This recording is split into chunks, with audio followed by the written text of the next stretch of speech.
मगर धीरे धीरे अभी क्या हुआ कि जो पुरानी सिस्टमें थी, सारी पुरानी सिस्टमें धीरे धीरे खत्म हो गई। अभी तो जो शास्त्रों में बताया अंत मति सो गति, आत्मा मनुष्य शरीर जब छोड़ता है, मनुष्य शरीर छोड़ता है, तो वो जिसको याद करता है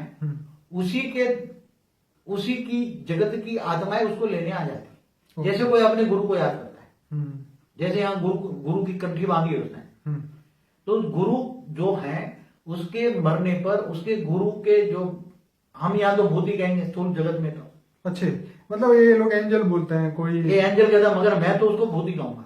हाँ वो तो उसके एंजल तो यहाँ धरती पर नहीं आते, न देवता है, वो तो फरिश्ता है। एंजल तो फरिश्ता को कहते हैं, वो कारण जगत में रहते हैं फरिश्ता, सूक्ष्म जगत में भी नहीं रहते। जो यहाँ आते हैं ये जो धर्म के नाथ धर्म के होते हैं, उनको लेने के लिए उसकी आत्मा के आसपास वो ही भूत आते हैं। जैसे कोई गुरु को याद किया तो उसके भूत आ गए लेने के लिए।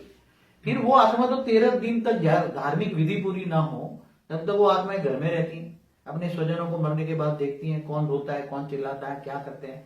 फिर वो आत्माएं जो उनको आसपास लेने वाली आत्माएं हैं, वो आत्मा उसको समझाती है, चलो हमारा धर्म गुरु का आश्रम ऊपर भी है, तो वहां वो गुरु को वो देखता है, अपने गुरु को ऊपर देखता है तो खुश होता है, अरे यही गुरु तो मेरे धरती पर भी थे, यही सूक्ष्म जगत में है। तो यही 100% है कि सूक्ष्म जगत में जो 1 करोड़ किलोमीटर, माना सूर्य से 16 करोड़ किलोमीटर तक जो धरती पर जितने गुरु गोसाई जितने भी आश्रम देख रहे हो वो सभी सूक्ष्म जगत में है। मगर जब आत्माएं धर्म गुरुओं से पास जाकर वहां से भी उसको आगे ऊपर जाना है, तो वहां के धर्म गुरु ऊपर के रास्ता दिखाते हैं, और ऊपर वाला रास्ता जब जाते हैं 1 करोड़ किलोमीटर मतलब 16 करोड़ किलोमीटर ऊपर से जाते तो वहां धर्म नाथ जाते वेद से परे हो जाते हैं वो। तो बाबू जी आपका मतलब कहने का ये हुआ कि जो स्थूल जगत में है वही सूक्ष्म जगत में। हाँ, तो यहाँ स्थूल जगत में अगर 1 लाख धर्म है, 1 लाख अलग अलग बिलीफ वाले लोग हैं, तो सूक्ष्म जगत में भी वही है। देखो स्थूल जगत के अंदर जो गुरु गोसाई आते कहां से? सूक्ष्म जगत से क्या आते हैं? सूक्ष्म जगत में कितनी गुरु गोसाइयों के मठ संप्रदाय ऊपर हैं, लाखों साधु संत बैठे हैं। वो धरती पर अवतार लेते हैं अपने अनुयायियों के साथ अवतार लेकर वो अपना मठ संप्रदाय धर्म नाम जात बनाते हैं।